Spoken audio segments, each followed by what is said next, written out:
What if overwhelm has nothing to do with how much work you have? What if the real problem is not your workload, but the story you're telling yourself about it? Think about it.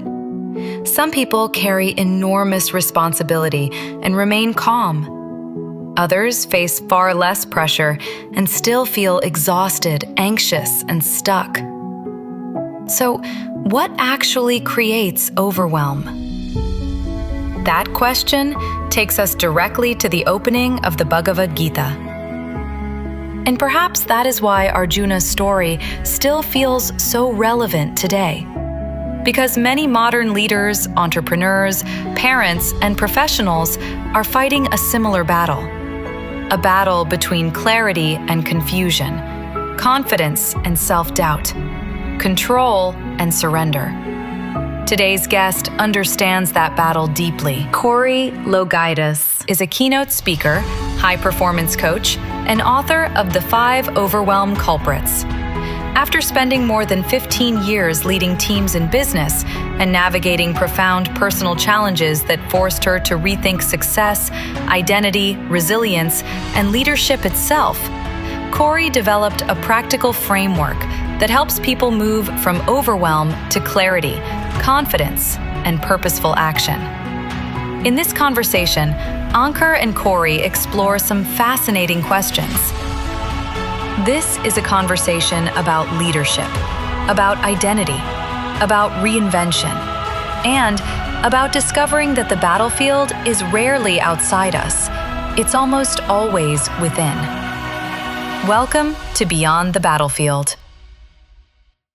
So Corrie, welcome to Beyond the Battlefield. One of the things which keep on fascinating me about Bhagavad Gita is that it begins with someone who should not have been confused and he should have been at the peak of his confidence. And in Bhagavad Gita, Arjun was highly skilled. He was respected. He was tested across multiple battles and he has not lost a single war.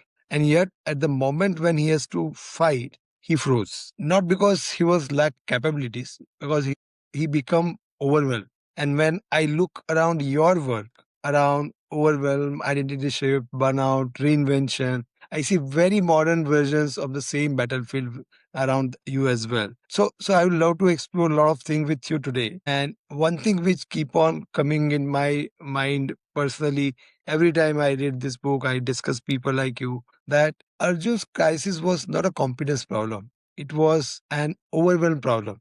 So Corrie, one thing I see in leadership today is that many people assume overwhelm happens because they are not capable enough, right? But Arjun was incredibly capable. So in your experience, what actually causes high performer to become overwhelmed when they are fully capable of handling the challenge in front of them? I love this question. And you're right, too, because oftentimes when people talk about overwhelm, you assume it's some kind of a shortcoming in terms of one's, productivity, kind of, right? We tie it to things like time management and, productivity and all that. But really, when you're overwhelmed, it's simply a sign that your strategy is not in alignment with your current reality. So more times than not, when you think about it, whatever it was that you were doing before that worked fine. Day in and day out, you're doing the same thing. You're not having an issue. When something changes and disrupts that, that's when you start to feel overwhelmed. And when you're able to identify specifically what that trigger is and how it affects you, that's what helps you be able to continue to take action regardless of those feelings and to be able to move forward, like you had said. You're right. So in Bhagavad Gita as well, if you deep dive, when first time Arjun came and said that, I don't want to fight. So Krishna did not immediately resolve that problem. Right. Like you rightly said that you need to identify what are the root causes around that. So first he helps him to understand what has created those overwhelms, those fear, those anxiety, the understanding that I will not fight. So your work is also, you talk a lot of thing about identifying the root cause. You just said. Sure, the overwhelm culprit. Overwhelm, right? What is the culprit around that? And rather than just managing symptoms, right? So what are those some of the most common overwhelm culprits you see in leaders today? And how often do they mistake symptoms for the real problem? Sure. So there's 5 root causes of overwhelm. They all begin with the letter C and they're very easy to remember. So the first one is lack of clarity. right? And this sounds a lot like what you were describing before, that he's on the battlefield and he's like, I don't know what I should do. I just know I don't want to fight. He's lacking clarity on what to do in this situation, because it's not just so much knowing what it is you want. You have to know why, right? You want to do or have it or whatever. So making sure that you're identifying what that is huge to help you get unstuck. And the second one is lack of confidence. So it's not just so much knowing what you want and why you want it. If you don't believe that you could do or have it, you're going to stay stuck and overwhelmed. So a lot of times this manifests as things like imposter syndrome or not showing up to your fullest potential because you don't believe you're in the right rooms, that kind of thing, which is very much a self-limiting issue. The third one is lack of community. So the famous motivational speaker Jim Rohn once said that we are the average of the 5 people we spend the most time with. So if the people that you are choosing to spend time with, because let's be real, we curate the people we spend time with, if they don't know how to do what it is you want to do, don't believe it's possible, or worse yet, they're going to hold you back because it doesn't benefit them in some way, shape, or form, you're going to stay stuck and overwhelmed. The fourth one is lack of conditioning. And when I say conditioning, I'm talking about your physical and mental health and wellness. So how are you exercising your mind and your body? Because if we don't do this, especially as leaders, we become the bottleneck in every single system that we're running, right? Because we're not functioning at our highest physical and mental capacity. And this is usually like the very first thing. A lot of my work is done with women in leadership, especially working mothers. And this is the first thing that goes out the window because we're so busy prioritizing everybody else instead of ourselves. And that's something that you have to address, because otherwise you're going to prevent everybody around you from getting ahead, including yourself, if you don't put on your oxygen mask, as they say on the airplane, first before helping others. And then last but not least, the fifth culprit is lack of consistency. So in order to receive results different than you're getting today, it requires you taking action over and above what you're doing today to be able to get it. But in today's day and age, especially with us being so hyper connected, you got Slack, you got email, you got this, you got that. It's much, much harder to be able to function because we have so much stuff in our brain in terms of what to do. So the mental load is astronomical at this point. So the more that you could take out of your brain and put into systems, habits, routines, processes, SOPs, right? The more consistent you could be, that you could go over and above what you're currently doing. But the important part is we have to make sure that we're designing our systems to help accommodate us on our worst days and not on our best days. Because so many people in systems design, they design for like the ideal solution, where really we want to design for like the worst case scenario. Because then no matter what, on your very best days, you're going to be even higher. And those are all 5. So all 5 culprits you said, and out of those 5, 3 reminds me very important thing which I have learned. One thing you said that put your oxygen mask first before helping others, right? And that's what the whole theme of Beyond the Battlefield. We say that the battlefield is always inside, not outside. Mm-hmm. Right. If you want to really help others, please help yourself first. Right. Exactly. Right. Other thing you said that your mind is trained around something, right? And how do you change those habits? We discussed a lot around that, and I really practically applied on myself. The way I used to think and the way I used to think now is different from what is in for me to what I can contribute. That change is, it looks very simple in speaking, but when you transform them from one state to other state, it is very difficult.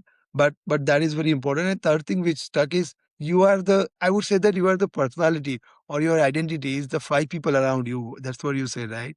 Now that's what shape you, because you look your friends, family, kids, your wife, your parents, and you start shaping yourself, right?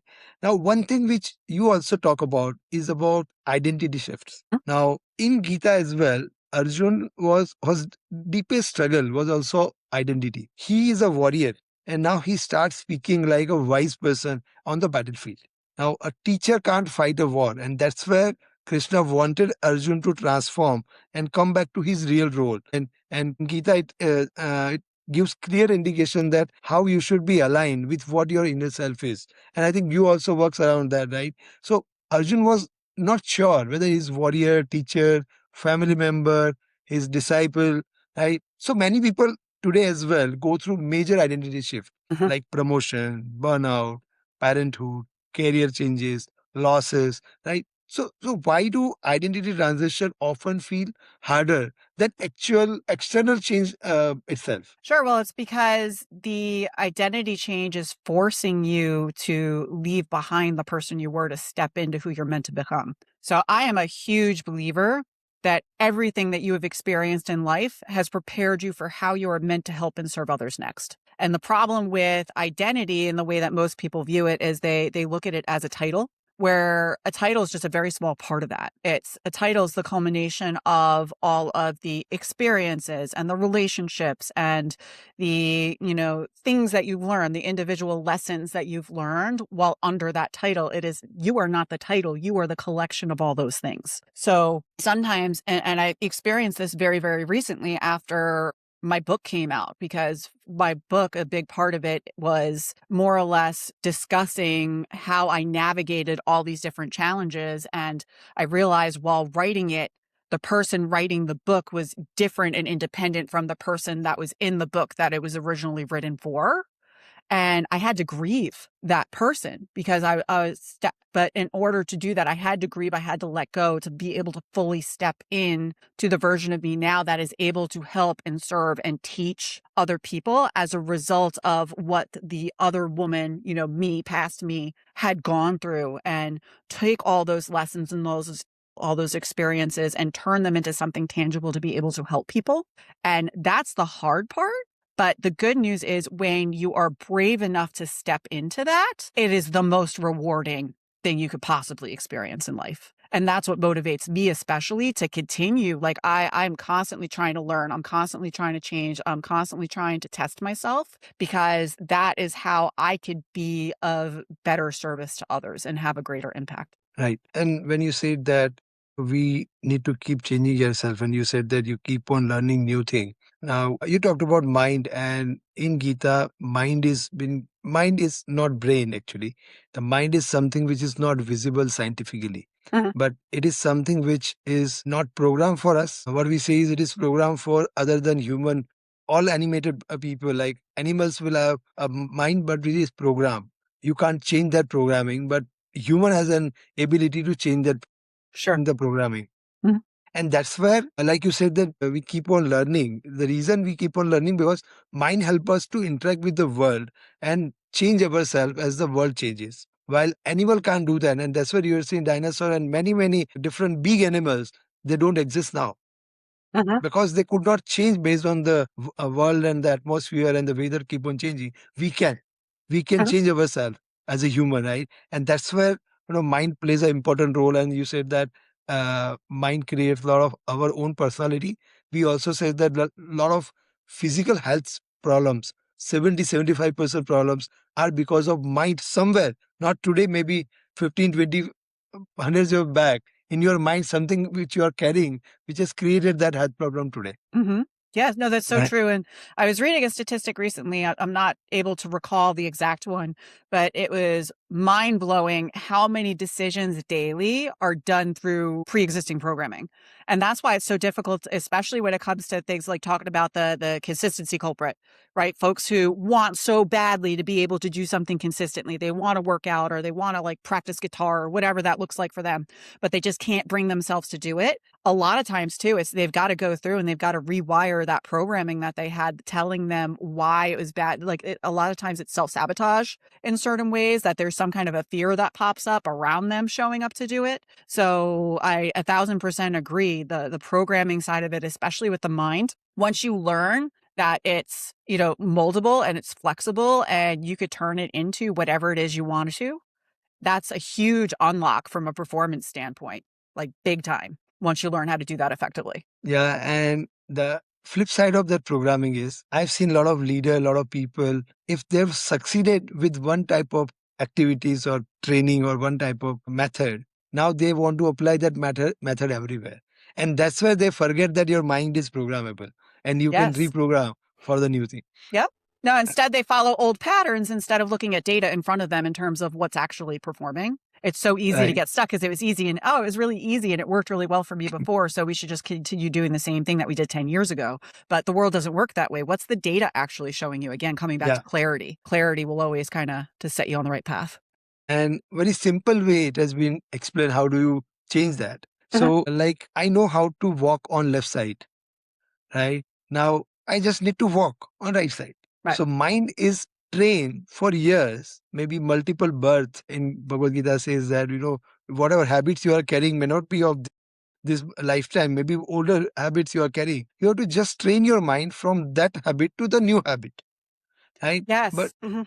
right, and that's where the first human understanding of meditation comes in chapter 6, that how do you meditate and how do you train your mind from one direction to other direction. Sure. No, and you just actually brought up a great hack too. I believe James Clear talks about in his book Atomic Habits, where sometimes anchoring in the old habit to a new habit is helpful. So tying it into a pre-existing routine so that it does become automatic, you're just doing something different in place of it, can be incredibly helpful. So moving forward, one more thing which really excited, and I was going through a lot of your articles, blog on your website and all of those places, is I've seen leaders today, they want everything to hold together. They feel that if they don't hold together, everything will collapse. And that is where I have seen a concern in families, in organizations. Many times it is true that you need to hold together, you need to keep everything in control. But if you don't give freedom to the team, to the family members, how will they grow? So how one can recognize that those kind of signals before they reach to the breaking point? I love that question because it's an important conversation on having vulnerability in leadership. So many leaders are afraid of being vulnerable, but when you're afraid of being vulnerable, there's actually two different things that it actually impacts. First and foremost is it prevents the people around you, whether that be your team, or I'm a big proponent of self-leadership. You're a leader everywhere you are.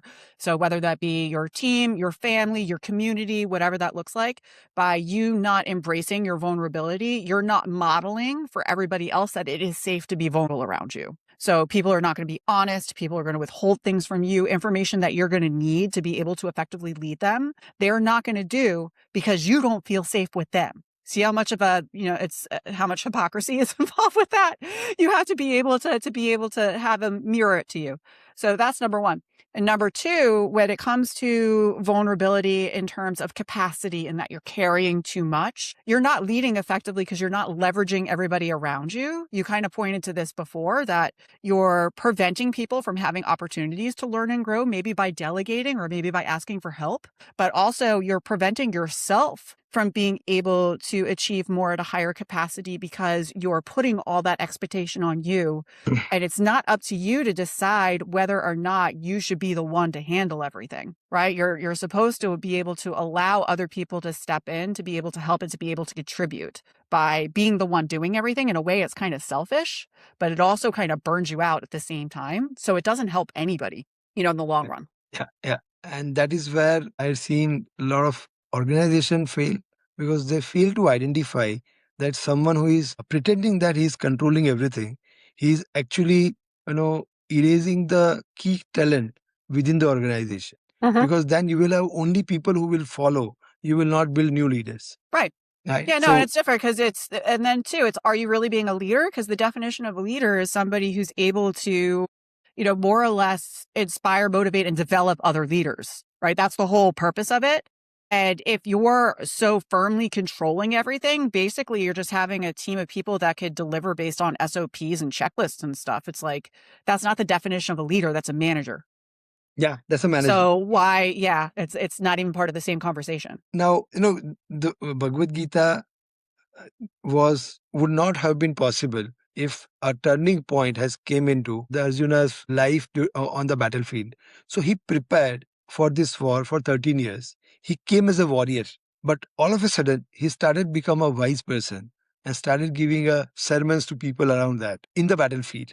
Now that was a turning point, but the turning point was actually programmed or planned to bring in, because Krishna knew that because the fight was within the families, and Krishna knew that if you are fighting to families, you are going to get emotionally attached to those people, and if the war has begun, and within the war, if that emotion comes up, definitely one of the best warrior will fail. So he purposefully brought in that turning point with a kind of word he used, and then all of a sudden Arjuna decide that I will not fight. Now, without that crisis on the battlefield, you and me would not have been discussing together this point, and there would not be there won't be a Bhagavad Gita. So your story also involves significant personal challenges and reinvention. So when you look back, do you think the crisis is sometimes less about breaking us and more about introducing us to a version of ourselves which we have never met? I have a lot of thoughts about this. I talk a lot. I call them pivotal life moments. So there are moments in your life where after the event, it's never the same as before. So the best example for most folks would be the pandemic. Everybody went through it. Life has not been the same. So you can view these kind of events in multiple different ways. I myself, as you mentioned, have experienced significant personal trauma in a very short time frame. I chose from the very beginning to view them as lessons, even while I was in it. So very much I never viewed it from a victim standpoint, even though I literally was a victim. I was an abuse victim. There's a lot of stuff that happened, but I viewed it as, why does this keep happening to me? Like, what am I supposed to learn so that this doesn't happen anymore? And through going through that, each and every one of those scenarios taught me something different, whether that be about the people surrounding me, whether that be about the programming that we were talking about before, my own internal programming, whether that be about my support network, whether it be about different skills or different tools and things that I needed. There was always a lesson in every single one of them. And until I determined what that lesson was and did something to change myself as a result, I experienced the same thing over and over and over and over again.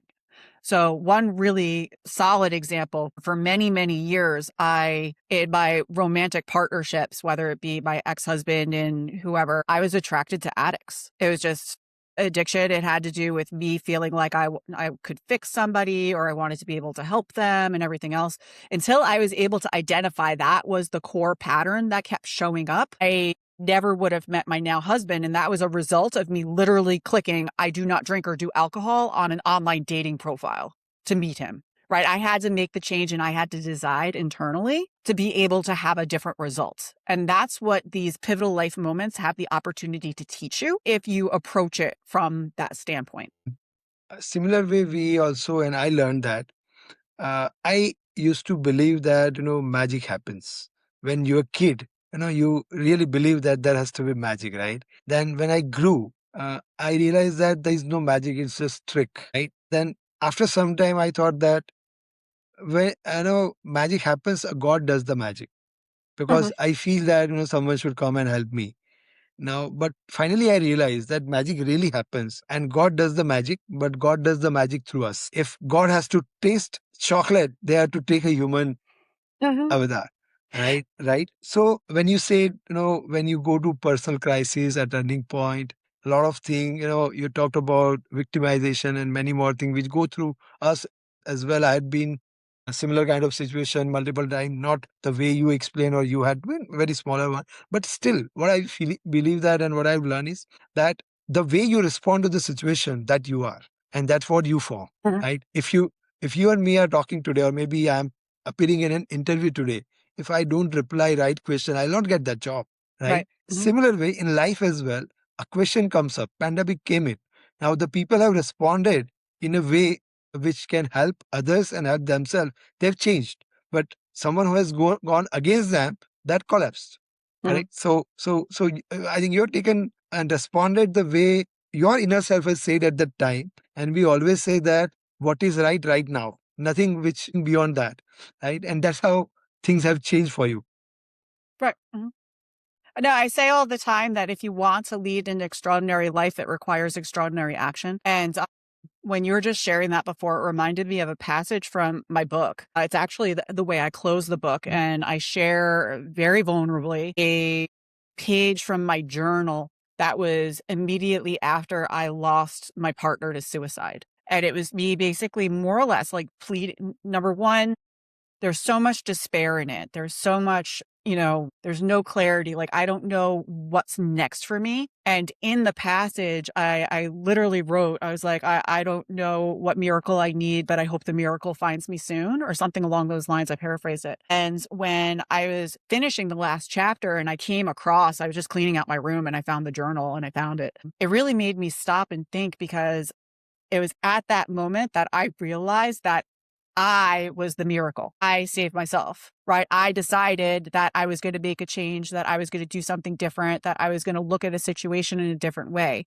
So here I was 10 years ago before writing this book, going through all of this and praying for a miracle without realizing that the miracle is inside me all along. And it's up to you to be able to unleash that. And the way that we do that is through all the things that we're talking about today. And every time when I had a fight with my partner, with my daughter, or someone very close to me, right? Before some time, I used to pinpointing what's wrong with you. Today also I observe that, but now I see that what's wrong in me. If I'm talking to my daughter, I need to understand what she's going through in her age and what I am going through. So only that awareness brings a change in yourself rather than, pinpointing what others are doing wrong and what has to be right. I think we should look at what we are doing right. And that's where battlefield is always inside. It's not outside. Oh my God, I agree with that so much. What you just mentioned too, in terms of when you feel triggered or when you feel like highly emotional about something, that's often your intuition trying to teach you something about yourself. So if there's something that like your kid is doing, for example, that it's really kind of irritating you, getting to the root of why is that so irritating to me? It could be any number of things from your past or your programming. It could have absolutely nothing to do with your kid. When you unpack it that way. But so many people are so content with just sleepwalking through life and just being reactive to everything instead of really taking advantage of all of these, rich life experiences that have the ability to teach us not just about ourselves, but about others, and to be able to take that and help others with it moving forward, whether that be helping by better supporting them, like supporting our kids when we get triggered, or by helping ourselves or our teams. The way we learn that is through life experience, but we have to take a beat and analyze that experience to be able to extract it out of it. And those experiences are like we discussed a couple of minutes back that those experiences are not going to help you every time in future. Right. And many time we overthink that because the kid is not eating today, definitely he or she must have ate something outside. We never think that because they have done in past. So you follow that kind of pattern, but you never thought that he might be not feeling well. We should check with the doctor or check his or her health or what they are going through. Now, another thing which keep on coming into my understanding, and you just talked about awareness, self-awareness, and we in Gita it has gone one step further, and it has talked about self-awareness to self-realization. When it says self-awareness, I know I am Ankur, but self-realization is this is my role as Ankur. Right now, the difference is that when I am self-realized, I am getting angry with someone. I will, my inner self will say that Ankur is now going to get angry, not I am going to get angry. So I become a witness of the role of the movie, of the drama, what we are going through, and we are just an actor. Now that awareness to realization comes by taking pause. Right now, one of the example which we have seen in Bhagavad Gita is Arjun has asked only two things: either he wants to run away, or he was forcing Krishna to give an answer that if I will fight, I'll win, or you validate that I move ahead, I run away from this, right?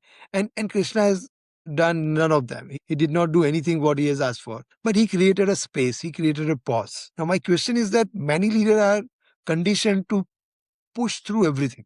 Work harder, move faster, stay strong. We keep on telling people around that, but we even don't realize what we are saying sometimes. So, how do you help someone recognize when pushing forward is actually making things worse? Sure. So the easiest way to tell whether or not you're pushing forward and you're at risk at burnout is how you feel energetically when you're pushing forward. So if you're working long hours and you're pushing forward, and like even as an example for me, the last month was nuts because I launched a book and it was just crazy between like kids in school and lots of concerts, and there's just so much going on. Even with as stressful as that was, it was a positive stress for me because I was working towards something that brought me joy, that brought me fulfillment, that felt aligned. When you're moving in that manner, and you're at max capacity and you're pushing, and you're feeling energetically drained from it, you're feeling detached, you're not wanting to interact with other people, you want to kind of withdraw into yourself. I know for me, my big sign if I'm about to burn out is I'll start scrolling online.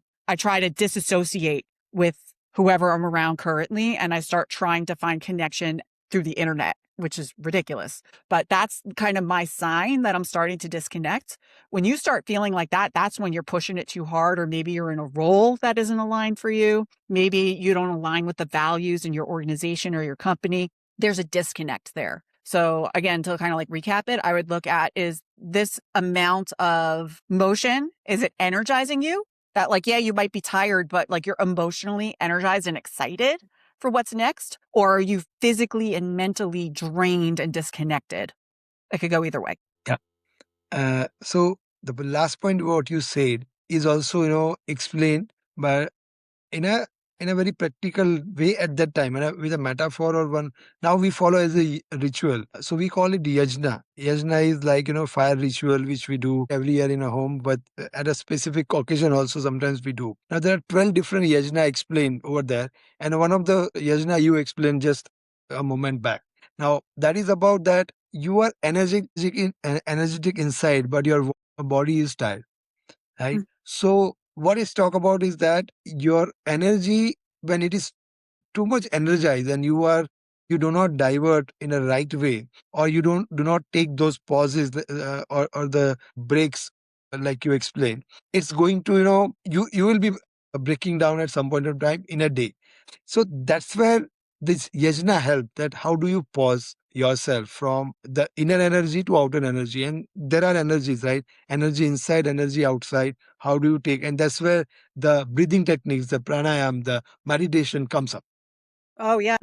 Yeah, no, and I'm a huge proponent of meditation. I do it a lot in my own practice. If I don't have it, then I don't have that time and space and that break that I need to be able to decompress and like process everything that's happened. Another thing I wanted to mention too, which I think is important when it comes to energetics in particular, when you're running at that level, you mentioned the 4 a.m. to like 2 a.m. the next day, just because you're motivated and you're going. That the way to counteract that is to start viewing yourself as having seasons in life similar to the way that Earth has seasons, right? We have a spring, we have a summer, we have a fall, we have a winter. Each one of those seasons has a specific purpose, right? The winter is to rest and restore, to drive energy to the roots so that we could, be re-energized in the spring and grow all the way through harvest in the fall. So when you're in those kind of seasons, for example, with my book launch and everything, I'm coming out of a summer season, maybe almost a fall season, because finally it was like the fruits of my labor were finally being harvested.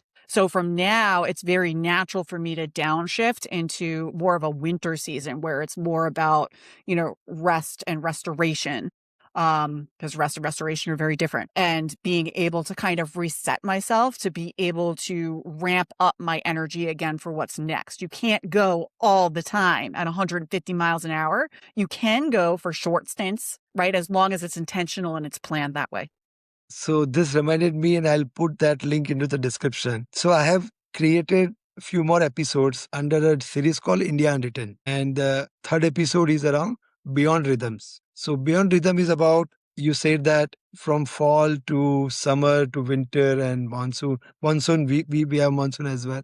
So if you see that India doesn't have one big festival. We have multiple festivals throughout the year. The first festival starts from harvesting up to the Diwali. And there are multiple festivals, and that's where we take multiple pauses. And that's how we don't feel tired when we celebrate, because it is so rhythmically designed that every time the festival comes, there is a purpose. For an example, in summer, there won't be any festival because you are drained. It's too hot in India. You can't have any festival over there. Then immediately monsoon comes. Then also you can't celebrate. So that's where a lot of fasting festivals, all of those things start coming. After monsoon, immediately there will be a festival for dance, there will be a festival for food, there will be a festival for Diwali and everything. Because now you can celebrate, now you can explore. I think I'll also look into what you have done over there, but I'll put the link in the description, which talks about, multiple years before our ancestors created that rhythm. Another thing which reminded me from the season you said, even our time of a day is also designed like that. And in Bhagavad Gita, it has been explained that there are three material nature we have, everyone will have: goodness, laziness, or I'll say dumbness, and passion. So, or ignorance, not dumbness, but ignorance and passion. Now, from morning 4 to 8, it is goodness, right? And that's the time we do exercise, we do meditation, we do prayer and everything. From 8 a.m. onwards, it's the time for passion. And that's where full day we work with a lot of energy. But at 7, we want to go for a party. And that's where ignorance comes in. You will now never get up 6 a.m. in the morning and say, I want to have a glass of wine. You won't have. No one will have, right? I know that in Las Vegas, after 4 a.m., casinos are very light. People say that we do cleaning, but actually it's a mental this thing that at 4 a.m. you will not go for casino, right? You like to do something else, but you not do those things.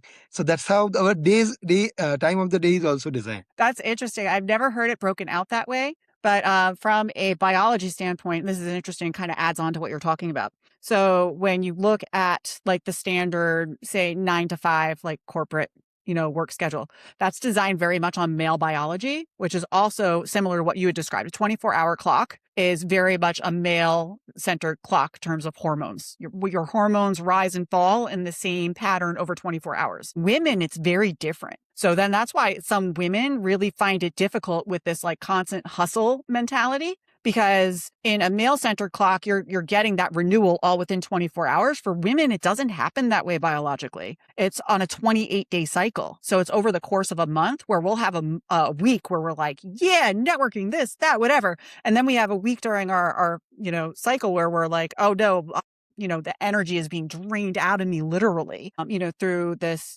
process, and I have no energy to give anybody else. So also keeping that in mind for when you're planning, not to take it into, scheduling and productivity, but I think it's so important to look at your own peaks and valleys and how you function on a daily basis or even on a monthly basis, and taking that into account with what you're trying to accomplish over the course of the month can make a really big difference and help you perform at a much higher level with less effort involved. Yeah, and this also remind me one thing, that when we were kid, we had always been asked at 7:30 or 7 p.m. you should go for a prayer somewhere around in house, in the neighbor's house, or in a temple nearby. You should go.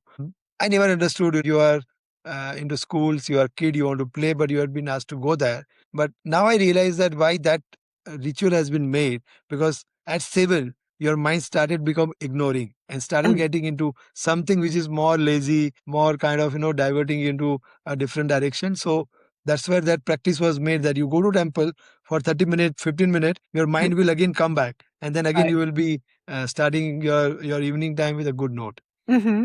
So let's move forward. One thing which I have and you talked about today, and that's what reminded me about the confidence. Now in Bhagavad Gita, Krishna has never tried to give Arjuna confidence. He always helped him to rediscover, and that's where this Gita was written for 700 verse, 18 chapter, because Arjun was keep on asking a question which, like I said earlier, he wants to run away, or he wants someone to tell him you run away, right? So, but here Krishna has helped him to discover the confidence. Now the question comes up is that when life knocks the clarity out from under someone, and you also describe somewhere in your coaching work as well, what's the process of rebuilding that confidence, and how is real confidence different from simply appearing I'm confident? Sure. Well, first thing is realizing that confidence is an inside job. No one else can make you confident but yourself. That is the very first mindset shift, because so many of the people, especially the folks that I work with in my coaching, they're looking for external validation from other people that they should be able to show up as confident. So they're either like going and getting multiple certifications that aren't necessarily needed. They're stacking degrees. They have so many numbers and letters after their name to try to get themselves to feel like they belong in the room, where truth is that has nothing to do with it, because you put a Band-Aid on the situation that you're not confident in yourself. You shouldn't need to get that sort of external validation from other people. So once you shift your mindset on that and then actually ask yourself the question, it's really that simple. What am I not confident about? And think about it from the standpoint of, what am I genuinely not confident about, not what other people have told me I'm bad at, or what other people say that I should be able to build. From there, if you're honest with yourself and answer that question, it's then fairly straightforward to say, okay, well, what do I need to do, learn, or acquire to bridge that gap? And from there, it's up to you as the individual to go out and either seek mentorship or take a course or read a book or do something until you have, number one, the know-how of what it is that you're looking to accomplish and to gain that confidence with. But then the second part of it comes from actually doing the thing. And doing the thing is often the scariest part that most people don't want to do. I mean, I work as a professional speaker. Several of my coaching clients have been other speakers who are just terrified at pitching themselves. They're absolutely terrified of sending out emails to people and saying, hey, I can help and serve you. Here's how. And once you go through and you actually do the first few of them, and you get that first no, and you realize you're still okay, and you keep going, and then you finally get that yes, eventually with time, whatever it is that you felt scared to death of doing that you didn't feel confident about, you naturally have more confidence with it because you've actually demonstrated you're capable by doing the thing. So it's very much a personal journey. So many people, they're looking for a leadership development training and this and that, whatever, to make them more confident. That's not going to help anything if you're not identifying why the person feels that they're not confident and giving them something specifically to bridge that gap. And that's where, the rediscovering or the root cause, which you said earlier as well, identifying those root cause will come up. So you talked about women in leadership, and you yourself has been into this, and you had been into senior leadership roles. You had been now leading a lot of your own organization. But this question is definitely applies a lot of to women leader, but also to people like us, right? So many professional leaders carry responsibility, and nobody else sees that. Like we talked about family, career, health, relationship, financial pressure. There are multiple questions in my mind, right? And one of the things I have seen that, today it is being rarely talked about in leadership discussion, those invisible emotional labor which people carrying along with them. So from your point of view, how much overwhelm comes from the work itself versus everything people carrying silently along with them? So much it all plays together. I think the biggest shift needs to be in thinking of us as being a work version of us and a professional version of us, and then our home version, separating work and life. We live in a world now where they are not separate, right? Back in the 50s, when we had two parent households where one person was out working and the other person was staying at home, then it was very easy to divide, work versus home. We don't live in that world anymore. So first things first is identifying I am a whole leader. I am not just a leader at work. I am not just a leader at home. I am a leader because it is who I am. And from there too, having this recognition, and this is more of a, talking about systems, like systemic issues in terms of overwhelm with organizations and just even globally, is our systems are designed now still to accommodate the version of families and households from 50, 60, 70 years ago. None of the systems have changed right now. And that's why we're all experiencing what you're describing. And I would say it's definitely a huge factor for women leaders. I myself discussed it. I share it in my book that you're carrying the emotional labor, not just of yourself and your team, but you're also carrying your partner a lot of times and your children and everybody else, sometimes elderly relatives, all falls on you. But now it has nothing to do with gender, because both men and women equally are experiencing the same exact thing, because the division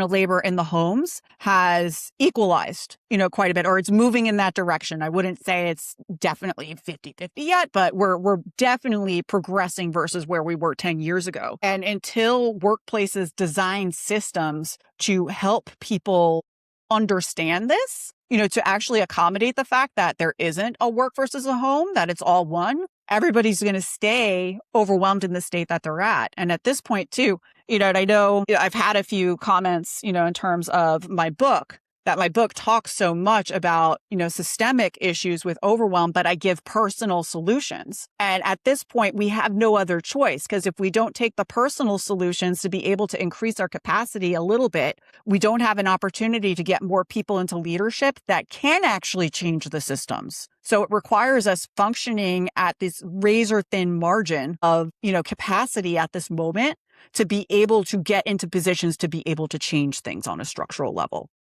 True. Mm-hmm. Go ahead. So one thing came in my mind when you're talking about oneness, which reminded me one of the important verse in Bhagavad Gita is Krishna explained Arjun that you should see yourself into others and others into yourself. And that's how the oneness will come. As a leader, as a family member, we don't understand that what that person is going through and what I will be doing if I have to do his role, not as an professional role, but as an individual role, because as a profession, he might look like a senior vice president, but he is carrying multiple roles along with him. And seeing others into yourself, right? So what you would do if you had to go through such situation? Sure. Right? I coach folks through this all the time. Sorry, not to cut you off on that, because it's a consistent issue when it comes, especially with folks in leadership they have concerns about like conflict resolution. They immediately get like so upset and triggered over something that happened from a direct report or a colleague. And instead, they react to it instead of approaching it from a place of curiosity, because you don't know why they missed the deadline. It doesn't mean that they're out to get you. They might have a valid reason why they missed the deadline. But until you put yourself in their shoes, you're never going to know. And the number one way that I recommend people work through this is through taking things from a place of curiosity, right? Because you have no expectations, but you're curious about what happened. And that creates a very open communication loop that people don't get defensive, that they feel like they failed, that they're able to share with you why, something happened, and you can work through solutions like that. Seeing yourself into others and others into yourself, that makes the oneness. Yep.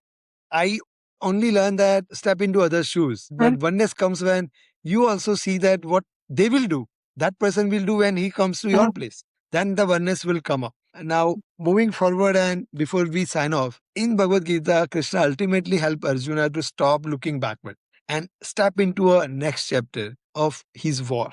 Now, that war was not being seen as a literary war. The war was within his mind, within himself. And when he stepped into that war of Kurukshetra, it has become a war between a warrior and an enemy, not Arjuna and his family. So all the baggages he could remove, and he moved into a next chapter. And that's what you also talk a lot about it.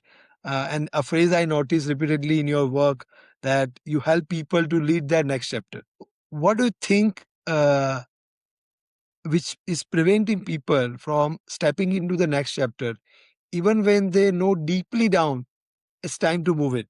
And I also want to understand what is your next journey, your next chapter. Sure. So, the way I usually work folks through this is, number one, and a lot of times too, if you're like overwhelmed and stuck, you are stuck in the present, right? You're not thinking about the future. You're not thinking about the past. You're thinking about, oh my God, I have so much I got to do. I am completely like mentally locked up here and I don't know where to go. And the way that you solve this problem is not by ignoring your past or being blind to the future. It's by actually using both as data. So most of the time when I'm working, whether it be through coaching and advisory clients, or even when I'm working with audiences, through keynotes and workshops, we're looking at, okay, well, what led you to where you are today, right? What went well? What didn't go well? What am I looking to do differently next time? We're doing a full analysis of everything that's happened that's led us up to this point to then identify, okay, well, where do we want to be?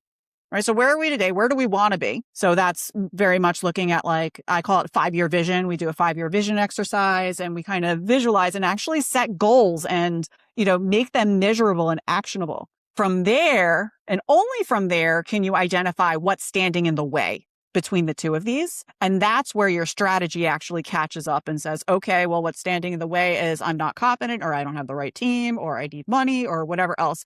Because then you can actually create a game plan to get from here to there.